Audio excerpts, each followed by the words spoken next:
첫 번째 규칙, 잃지 마라. 두 번째 규칙, 첫 번째 규칙을 잊지 마라. 여러분은 성공합니다. 여러분이 그걸 원했기 때문이죠. 안녕하세요. 하와이 대저택입니다. 네, 여러분. 세계 최고의 자산가들과 투자가들이요. 미국 주식시장 하락 속에 고전을 면치 못할 때 유일하게 자산이 증가한 사람이 있습니다. 네, 바로 워런 버핏입니다. 올해 95세인 그가 100년에 가까운 세월 동안 역사적으로도 손꼽힐 만큼 놀라운 성공을 거둔 비결은 무엇일까요? 도대체 그는 어떻게 과열, 붕괴가 반복되는 그 시장에서 흔들림 없이 부를 축적할 수 있었을까요? 그래서 오늘은요, 로버트 헤그스트롬의 워런 버핏 웨이, 이 책 속에 담겨있는 인사이트를 가져와서요, 저자의 시선에 워런 버핏의 투자 철학과 저의 생각까지 더해서 여러분과 함께 생각해보고 싶은 부분들을 말씀드리도록 하겠습니다.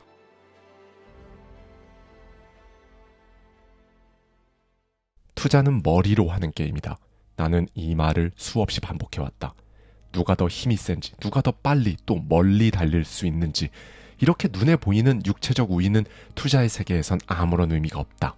진짜 중요한 건 당신이 투자 세계를 어떻게 바라보느냐, 당신의 머릿속에 투자라는 게임판이 어떻게 그려져 있느냐다. 그게 바로 세계관이다. 어떤 사람은 투자 시장을 전쟁터로 본다. 어떤 사람은 무대라고, 어떤 사람은 도박장이라고 여긴다. 하지만 당신만의 세계관이 없다면 그저 남의 판에 올라탄 조연에 불과할 뿐이다. 결국 투자의 주인공이 되려면 당신만의 세계관이 필요하다는 것이다. 물론 이 세계관이 갑자기 하루아침에 만들어지진 않는다. 시간이 필요하다. 당신이 살아오며 겪었던 일들, 읽었던 책들의 문장 하나하나, 그리고 결정적인 순간마다 영향을 준 사람들, 이 모든 것들이 하나씩 쌓이며 당신만의 세계관이 만들어진다. 그리고 이 세계관의 다른 말은 바로 철학이다. 그렇다면 워런 버핏의 세계관과 투자 철학은 어디서부터 어떻게 시작된 걸까? 1930년 미국은 대공황이라는 먹구름에 휩싸여 있었지만 그는 경제적 기회가 살아 숨쉬는 네브래스카주 오마하에서 태어났다. 그래서 그는 자신의 성공이 적절했던 시기와 장소 덕분이라고 겸손하게 말하곤 했다. 한마디로 운이 좋았다는 것이다. 시간을 거슬러 1867년 워런 가문은 뉴욕을 떠나 서부의 중심으로 떠오르던 미지의 대지 오마하로 향했다. 당시 오마하는 지금처럼 정비된 도시가 아니었다. 먼지 날리는 황무지, 길도 제대로 닦이지 않은 개척지였다. 그럼에도 그들은 오마하를 선택했다. 가능성의 땅이었기 때문이다.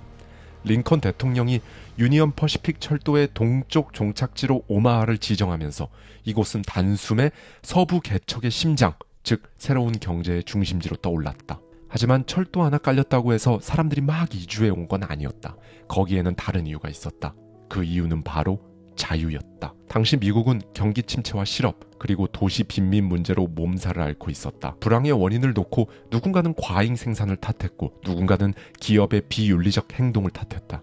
하지만 이내 사람들은 깨달았다.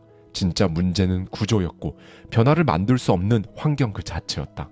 그래서 워런 가문은 자신들의 삶을 스스로 설계하기 위해 떠났던 것이다. 자신들의 땅에서 자신들의 사업을 일구고 더 나은 미래를 꿈꿀 수 있는 자유가 그들의 가장 큰 원동력이었다. 그리고 그 선택은 세대와 시대를 넘어 워런 버핏의 투자 철학으로 이어졌다. 가장 좋은 투자는 바로 자기 자신에게 하는 투자다. 그리고 그 투자의 핵심은 어떤 세계에 살고 있는지를 꿰뚫는 안목에 있다. 그가 자주 강조했던 이 말에는 오마하로 향했던 워런 가문의 결정, 그들이 대물림한 자유에 대한 갈망, 그리고 혼돈 속에서도 중심을 잃지 않으려는 가치지향적인 선택의 철학이 녹아있다. 결국 워런 버핏의 투자 철학은 주가 차트나 재무제표에서 탄생한 것이 아니라 가문의 역사, 시대의 통찰, 철학적 유산 속에서 태어난 셈이다. 당신은 자녀가 자유롭게 살기를 원하십니까? 1942년 워런 버핏의 아버지 하워드 버핏은 이 슬로건을 걸고 공화당 하원 의원 후보로 출마했다. 그는 유력 정치인도 아니었고 기성 정치 세력의 지원도 받지 못했다. 하지만 그는 신문에 아내와 아들의 사진을 함께 내걸고 이렇게 외쳤다. 만약 이기적인 정치인들 때문에 지쳤다면, 전쟁과 공포가 정치적 계산 때문에 반복된다면 우리 아이들을 위해 힘을 모읍시다. 우리는 자유를 지킬 힘이 있습니다. 당시 하워드 버핏은 언더독으로 여겨졌지만 그의 자유를 위한 메시지는 사람들의 가슴을 울렸고 결국 당선됐다. 이후로도 연속 당선되며 국가보다는 개인, 권력보다는 선택, 복지보다는 책임을 중시하는 철학을 앞세웠다. 그렇다. 워런 버핏 특유의 자립심은 그의 아버지에게서 배운 에머슨식 독립 정신과 연결되어 있다. 정리하자면 이렇다. 워런 버핏의 투자 철학은 단순한 기술이 아니라 자유라는 가치를 삶의 중심에 두는 철학에서부터 출발했다. 그의 아버지 하워드 버핏은 스스로 선택하고 책임지는 삶을 가르쳤고 아들 워런 버핏은 그 원칙을 치열하고 냉혹한 주식시장에 그대로 적용했다. 나는 시장을 이기려는 게 아니다. 나는 그저 나 자신을 믿을 뿐이다. 그가 평생을 걸고 지켜온 이 철학의 뿌리는 자기 신뢰에서 시작된다. 랄프 waldo 에머슨이 1841년에 쓴 에세이 자기 신뢰를 읽어본 사람이라면 에머슨의 철학과 워런 버핏의 삶과 투자를 관통하는 연관성을 쉽게 발견할 수 있다. 에머슨은 군중의 소음보다 자기 내면의 목소리에 집중하라고 말한다. 다른 사람의 시선, 기준, 기대에 휘둘리는 삶은 결국 자기 자신을 잃게 만든다. 그리고 그건 시장에서 돈을 잃는 것보다 더 위험한 일이다. 워런 버핏은 이 말을 자기 삶으로 증명해냈다. 그는 언제나 시장과 반대로 움직였고 그걸 두려워하지 않았다. 그래서 사람들은 묻는다. 워런 버핏은 왜 시장과 거꾸로 움직이는 거죠? 하지만 이건 잘못된 질문이다. 이렇게 물어야 한다. 당신은 당신 자신을 믿을 수 있는가? 워런은 이렇게 답했다. 나는 남들이 무슨 생각을 하는지 알고 싶지 않다. 나는 정보가 필요하지 의견은 필요 없다. 내 돈은 내가 책임져야 하기 때문이다. 오늘날 투자자들이 맞닥뜨리는 가장 어려운 싸움은 복잡한 차트나 기업 분석이 아니다. 끊임없이 주의를 끄는 세상 속에서 자기만의 고독을 유지하는 것이다. 소셜미디어, 뉴스, 분석가의 코멘트 모두가 지금이 기회다. 혹은 지금 팔아야 한다. 속삭이고 소리치는 환경 속에서 고요하게 자기 신념을 지키는 것. 군중 속에서도 고요하게 자기 철학을 지킬 수 있는 사람. 에머슨은 이런 사람을 진정 위대한 인간이라 불렀다. 그리고 워런 버핏은 실제로 그런 사람이 되었다. 그가 주식시장에서 평정심을 잃지 않았던 이유는 그가 타고난 투자가라서가 아니다. 그가 고독을 견딜 수 있는 사람이었기 때문이다. 매일 책을 읽고 혼자 생각하고 자신의 관점을 정리하고 판단에 확신을 갖는 과정은 그가 아버지에게서 물려받은 삶의 방식이었다. 그리고 1964년 하워드 버핏은 세상을 떠났다. 그가 남긴 유산은 약 56만 달러, 약 8억 원 정도였지만 그는 아들 워런에게 별도의 유산을 남기지 않았다. 워런 버핏 본인이 자신에게 유산을 남기지 말아달라고 부탁했기 때문이었다. 하지만 워런 버핏이 아버지에게 받은 무형의 유산은 엄청난 가치가 있다. 워런 버핏이 세상을 상대로 매일 실천하고 있는 삶의 방식을 그대로 물려받았기 때문이다. 누군가 그에게 물었다. 과거의 인물 중 단 한 명과 대화할 수 있다면 누구를 고르시겠습니까? 이 질문에 워런 버핏은 망설이지 않고 대답했다. 나의 아버지요. 나는 두 명의 스승에게 큰 영향을 받았다. 한 명은 나의 아버지고 또 한 명은 벤저민 그레이엄이다. 벤저민 그레이엄은 단순한 투자 이론가가 아니었다. 그는 가치 투자라는 새로운 패러다임의 창시자였고 혼돈의 시장에서 질서와 이성을 지킨 철학자였다. 컬럼비아 대학교를 차석으로 졸업한 벤저민 그레이엄은 수학, 철학, 영어, 세 학과에서 동시에 교수 제안을 받았다. 하지만 돈을 더 많이 벌고 싶다는 생각에 월스트리트로 향했다. 이것이 그의 투자 인생의 시작이었다. 하지만 그는 영업사원이 되라는 회사의 암묵적 요구에 흥미를 잃기 시작했다. 그가 진짜 하고 싶었던 건 돈을 파는 것이 아니라 돈을 이해하는 것이었기 때문이다. 경제학도 회계학도 정식으로 배우지 않았지만 그는 독학으로 철도회사와 철도 채권을 연구했고 직접 리서치 보고서를 써내기 시작했다. 그의 보고서는 월스트리트가 놀랄 정도로 정확한 분석이었는데 당시 뉴욕 증권거래소의 큰손 JS 바흐앤드컴퍼니의 눈에 띄었고 50% 급여 인상을 조건으로 통계 담당자라는 직책을 제안받는다. 당장 회사를 옮길 수도 있었지만 그는 다른 선택을 한다. 기존 회사에 솔직하게 말한 것이다. 제가 필요한 건 연구할 수 있는 자유입니다. 결과적으로 그는 회사에 남게 되었고 독자적인 통계 부서를 신설하는 권한을 얻는다. 벤저민 그레이엄이 투자자로서 처음 이름을 알리기 시작한 건 1923년 자신만의 투자 회사를 설립하면서부터였다. 그의 포트폴리오 대부분은 해지 전략이나 차익 거래 중심이었는데 덕분에 1929년 주식시장이 폭락했을 때도 상대적으로 적은 손실로 넘길 수 있었다. 시장이 무너졌을 때 대부분의 투자자는 사라졌지만 그레이엄은 결국 살아남았던 것이다. 물론 그의 투자 전략이 늘 안전했던 건 아니다. 1930년 주가가 이제는 바닥을 쳤다고 믿었던 그는 해지 전략 없이 시장에 다시 진입한다. 하지만 예상은 빗나갔고 결국 재정적 위기를 맞이한다. 바닥이라고 믿고 들어갔는데 바닥 밑으로 끌려 내려간 셈이었다. 그러나 여기서 멈췄다면 그는 역사에 남지 않았을 것이다. 그는 또 하나의 도전을 시작한다. 그리고 바로 그 강의실에서 역사적인 만남이 이루어진다. 금융학 교수로 갓 활동을 시작한 데이빗 도드가 벤저민 그레이엄의 강의 노트를 작성하면서 두 사람의 협업이 시작된다. 그리고 몇 년 뒤 이 강의 노트는 한 권의 책으로 탄생한다. 이 책은 바로 월스트리트의 전설의 교과서 증권 분석이다.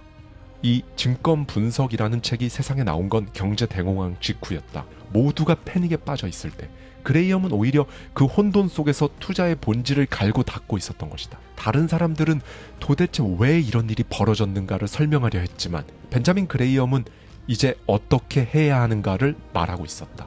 사람들은 과거의 수익률에 눈이 멀어 미래의 리스크를 잊고 있었다. 수학적 기대치 따위는 무시된 채 이건 오를 거다라는 믿음만으로 주식을 사들이던 광기. 그는 그 시절을 이렇게 묘사했다. 사람들은 주식이 비싸든 싸든 상관하지 않았다. 그저 누군가 더 비싸게 사줄 거라 믿었을 뿐이다. 이 광기 속에서 그레이엄은 단 하나의 기준선을 세운다. 그것은 바로 투자와 투기의 경계였다. 그는 증권 분석에서 이렇게 정의했다. 투자란 철저한 분석을 바탕으로 원금의 안정성과 만족스러운 수익을 약속하는 행위다.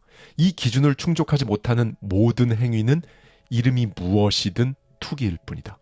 그리고 이 문장은 이후 워런 버핏의 투자 철학의 정신적 기둥이 된다. 이렇게 그레이엄은 투자 시장에서 살아남기 위해 전략을 만들기보다 철학을 세운 사람이었다. 그리고 그 철학은 워런 버핏이라는 이름을 통해 한 세기 후에도 여전히 시장을 움직이고 있다. 요즘은 주식을 단 한 주만 사도 나는 투자자다라고 말한다. 신문도 방송도 블로그도 그렇게 부른다. 하지만 무엇을, 왜, 어떤 가격에 어떤 방식으로 샀는지는 묻지 않는다. 그냥 주식을 사면 투자자라고 불리는 시대. 그레이엄은 이런 시대적 왜곡을 일찌감치 날카롭게 경고했다. 투자와 투기를 구분하지 않는 순간 시장은 광기로 물들기 때문이다. 그래서 그는 투기에 따른 위험한 행동을 방지하기 위해 안전 마진을 기준으로 주식을 선택하는 투자 방식을 제안했다. 그는 주식 가격이 내재 가치보다 낮을 경우 안전 마진이 존재한다고 봤기 때문이다. 그레이엄에게 내재 가치란 막연한 느낌이 아니라 사실로 증명할 수 있는 숫자였다. 자산, 수익, 배당, 과거 실적처럼 누구든 계산할 수 있는 구체적 자료 말이다. 경영진의 태도, 브랜드 이미지, 그런 건 측정 불가능한 불확실성이다. 그는 무형 자산을 신봉하는 시장을 경계했다. 숫자에서 멀어지는 투자자일수록 망상에 가까워진다. 투자자들이 실물 자산에서 벗어나 무형 자산에 집중할수록 신념이 아니라 환상에 투자하게 된다. 그래서 그는 명확한 투자 지침 2가지를 남겼다. 그리고 그 사실을 뼈저리게 경험했던 워런 버핏은 그의 철학을 단 2문장으로 정리했다. 첫 번째 규칙, 잃지 마라. 두 번째 규칙, 첫 번째 규칙을 잊지 마라. 1956년 워런 버핏은 10만 달러, 지금 돈으로 환산해도 2억이 채 안 되는 자본으로 투자 파트너십을 시작했다. 당시 그의 하루는 말 그대로 설득의 연속이었다. 그날도 이웃에 사는 박사 부부에게 자신의 투자 방식을 설명하고 있었다. 버핏은 그때 뜻밖의 말을 듣게 된다. 자네를 보니 찰리 먼거가 생각나는군. 찰리 먼거.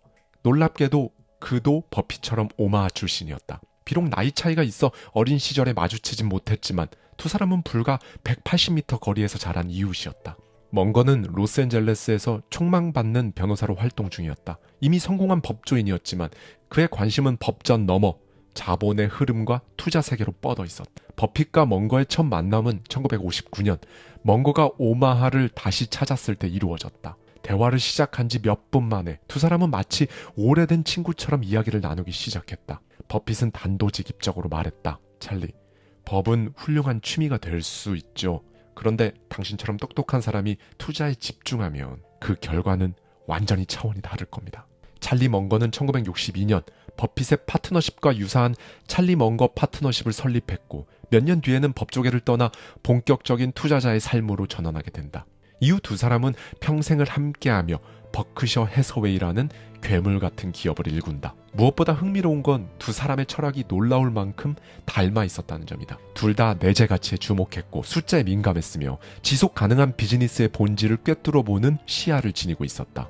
하지만 멍거는 거기서 멈추지 않았고 한 발 더 나아갔다. 그는 버핏에게 이렇게 말했다. 단순히 싼 회사를 사선 안 됩니다. 더 좋은 회사를 더 큰 돈을 주고 사야 돼요. 왜냐하면 시간이 흐를수록 진짜 품질은 복리처럼 가치가 붙거든요. 이 말은 버핏의 투자 철학의 좌표를 바꾼 전환점이 되었다. 벤저민 그레이엄이 가르쳐준 숫자 위에 멍거의 통찰과 품질이라는 새로운 렌즈가 더해졌다. 그리고 버핏은 그 렌즈로 세상을 다시 보기 시작했다. 찰리 멍거는 단순한 지식인이 아니었다. 1994년 서던 캘리포니아 대학에서 열린 강연을 통해 멍거의 놀라운 통찰이 세상에 드러났다. 당시 세미나에 참석한 학생들은 주식 투자 팁을 기대하고 있었다. 하지만 찰리는 이렇게 말했다. 오늘은 투자 얘기를 안 하겠습니다. 대신 세속적인 지혜를 성취하는 기술에 대해 이야기해볼까요? 그리고 덧붙였다.